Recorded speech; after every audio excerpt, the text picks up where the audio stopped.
오늘 함께 읽을 말씀은 잠언 19장 4절에서 7절입니다. 재물은 많은 친구를 더하게 하나 가난한 즉 친구가 끊어지느니라. 거짓 증인은 벌을 면하지 못할 것이요 거짓말을 하는 자도 피하지 못하리라. 너그러운 사람에게는 은혜를 구하는 자가 많고 선물 주기를 좋아하는 자에게는 사람마다 친구가 되느니라. 가난한 자는 그의 형제들에게도 미움을 받거든 하물며 친구야 그를 멀리하지 아니하겠느냐.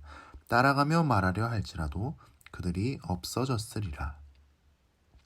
학생들은 새로운 학기를 시작했습니다.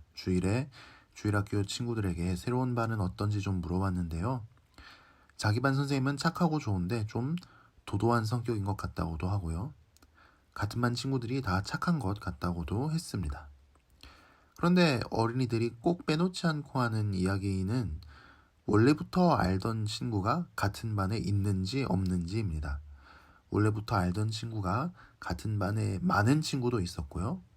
한 명도 없어서 일단 조용히 책만 읽고 있다는 친구도 있었습니다. 어른들은 친구야 새로 사귀면 되지 생각할 수도 있습니다. 그런데 친구란 말 자체가 가깝게 오래 사귄 사람이라는 뜻이라고 하죠. 새로운 친구를 사귄다는 게 쉽지 않을 수도 있습니다. 특히 친구를 사귈 때 우리는 조건을 많이 따집니다. 어제 말씀에서도 세상은 눈 감으면 코 베어가는 곳 같다라고 했는데요. 오늘 말씀도 세상이 얼마나 비정하고 쓸쓸한 곳인지를 보여줍니다. 4절을 볼까요? 재물은 많은 친구를 더하게 하나 가난한 즉 친구가 끊어지느니라. 부자와 친해지고 싶은 사람들이 진짜 우정으로 친구가 되는지는 모르겠습니다. 하지만 부자일수록 핸드폰 연락처에 이름도 많고 명절이나 생일에 연락 오는 사람도 많습니다. 하지만 반대로 경제적으로 곤란한 처지에 빠진 사람은 이야기가 좀 다릅니다. 처음에야 누가 경제적으로 어려움에 빠지면 많은 친구들이 앞다투어 서로를 도울 것입니다. 하지만 그 어려움이 계속되면 다들 넉넉한 형편은 아닌데 계속 돕는다는 건 쉽지 않습니다. 어려움에 빠진 친구도 부담을 주는 것 같아서 미안해서 연락을 못하게 될 수도 있습니다. 재물은 많은 친구를 더하게 하나 가난한 즉 친구가 끊어지는 것입니다. 그리고 세상은 또 얼마나 비정하고 쓸쓸한 곳일까요? 5절을 볼까요? 거짓 증인은 벌을 면하지 못할 것이요 거짓말을 하는 자도 피하지 못하리라. 우정의 관점에서 이 5절을 볼 필요가 있습니다. 법정에서 거짓말로 증언을 하면 벌을 피할 수 없답니다. 세상에서 심판을 받지 않아도 결국 하나님은 끝내 그 죄를 심판하십니다.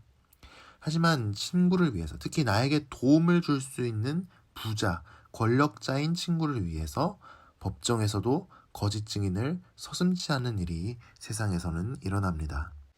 거짓 증언이 아니더라도 부자와 권력자들로부터 높은 수임료를 받고 그들이 죄를 지었어도 조금이라도 더 유리한 판결을 받을 수 있도록 침 튀겨가며 변론하는 법률가들이 있지 않습니까? 그러면 억울한 일을 당했지만 돈도 없고 도와줄 사람도 없는 사람은 그 억울함을 법정에서도 풀 수 없게 되는 것이죠. 또 세상은 얼마나 비정하고 쓸쓸한 곳일까요? 6절을 볼까요? 너그러운 사람에게는 은혜를 구하는 자가 많고 선물 주기를 좋아하는 자에게는 사람마다 친구가 되느니라. 너그러운 사람은 권력자를 뜻합니다. 왕, 귀족, 행정관료처럼 높은 지위에 있는 사람입니다. 그런 사람들은 자기를 위해서 일하는 사람들에게 월급을 많이 줍니다. 보너스도 잘 챙겨줍니다. 복리후생도 잘 챙겨줍니다. 선물도 잘 챙겨줍니다. 그러면 다들 좋아하죠. 그리고 또 친구를 잘 사귀는 사람이 있는데요. 선물 주기를 좋아하는 사람입니다. 여기서 선물은 생일날 카톡, 기프티콘 보내주고 명절에 선물 좀 챙기고 하는 수준이 아닙니다. 여기서 선물은 뇌물입니다. 비싼 물건, 돈을 팍팍 선물로 뿌려대니까 다들 좋아하고 따르는 것이죠. 반면에 그럴 돈도 없고 그런 식으로 친구를 사귈 수도 없는 사람은 친구 사귀기가 어렵습니다. 큰일 당했을 때 도와줄 사람이 별로 없습니다. 큰 병원의 의사, 판검사, 대형 로펌의 변호사 같은 친구들이 있어야 하는데 그런 친구가 없습니다. 그래서 도움을 받지 못한 채 어려움을 고스란히 감당합니다. 정말 세상은 비정하고 쓸쓸한 곳이로군요. 7절은 이렇게 쐐기를 박습니다. 가난한 자는 그의 형제들에게도 미움을 받거든 하물며 친구야 그를 멀리하지 아니하겠느냐. 따라가며 말하려 할지라도 그들이 없어졌으리라. 사람의 형편이 어려워지면 처음에야 형제들이 얼마나 열심히 돕겠습니까? 하지만 어려움이 길어지면 회복의 가능성이 너무 보이지 않으면 피를 나눈 형제들도 멀리할 수 있습니다. 하물며 피를 나눈 사이가 아닌 친구들이야 어떻겠습니까? 마지막 구절은 정말 가슴이 미어집니다. 따라가면서 말을 걸어보려고 하는데 친구들이 다 사라져버린답니다. 세상은 참 비정하고 쓸쓸한 곳이로군요.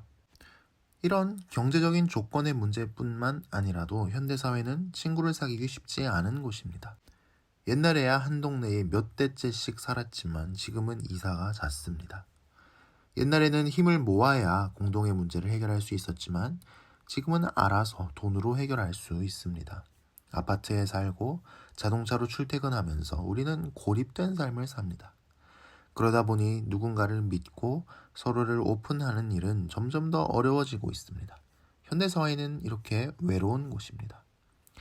그런데 예수님은 말씀하셨습니다. 이제부터는 너희를 종이라 하지 아니하리니 종은 주인이 하는 것을 알지 못함이라.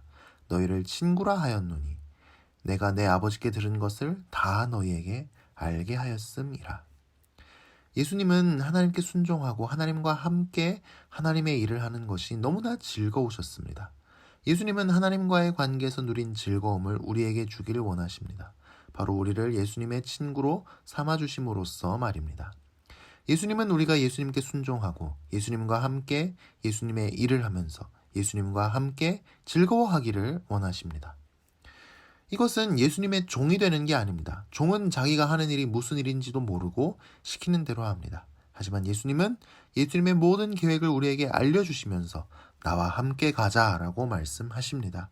예수님은 우리가 가장 소중한 하나님의 일을 함께하는 친구 사이가 되기를 원하십니다. 사실 우리는 그럴 자격이 없습니다. 능력도 없습니다. 그런데 예수님도 그걸 잘 알고 계십니다.